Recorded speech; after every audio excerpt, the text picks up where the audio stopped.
மின் கட்டண உயர்வு இதனுடைய தாக்கம் என்னவாக இருக்கிறது, இதற்கான விளக்கமாக மின்சார வாரியம் தரப்பில் என்ன தெரிவிக்கப்பட்டுள்ளது என்பது சார்ந்த விவரங்களை வழங்குவதற்காக நம்முடைய சிறப்பு செய்தியாளர் வேல்முருகன் இணைப்பில் இருக்கிறார். வேல்முருகன், என்ன விளக்கம், இந்த மின் கட்டண உயர்வு எதனால் என்று விளக்கம் கொடுக்கப்பட்டிருக்கா?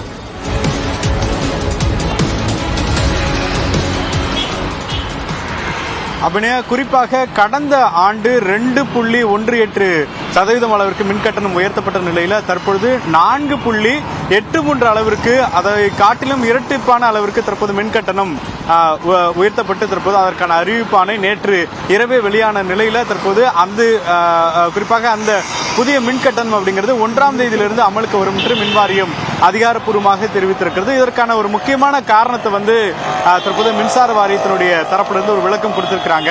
அதாவது RDSS என்று சொல்லக்கூடிய விநியோக வழிகாட்டு திட்டத்தின் அடிப்படையில் ஏற்கனவே மத்திய அரசினுடைய அந்த வழிகாட்டுத்தின் அடிப்படையில் தான் தற்போது மின்சார வாரியத்தினுடைய பல நிதிகளை தற்போது தமிழ்நாடு அரசு குறிப்பாக மின்வாரியம் பெற்று வருகிறது. இந்த அடிப்படையில் தற்போது இந்த மின் செலவினத்திற்கு ஏற்ப மின் கட்டணம் உயர்த்தப்பட வேண்டும் என்பதுதான் அதனுடைய விதி.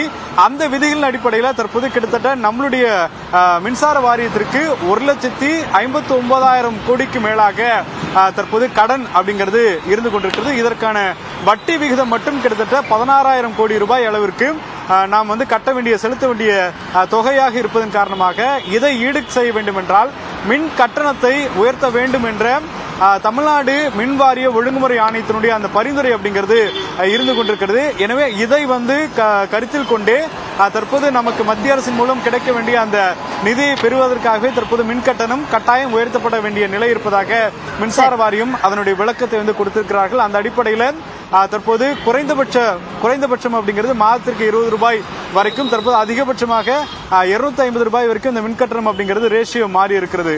அபிநயா, மின்கட்டண உயர்வுக்கான விளக்கங்கள் இதுவாக இருந்தாலும் அதனுடைய தாக்கம் பெருமளவில் இருக்கும், அப்படியான ஒரு பிரச்சனைகளை சந்திக்க வேண்டி இருக்கிறது என்று பொதுமக்கள் தரப்பில் கருத்துக்களும் சொல்லப்படுகின்றன. இது சார்ந்த விரிவான விவரங்களுக்கு நன்றி வேல்முருகன்.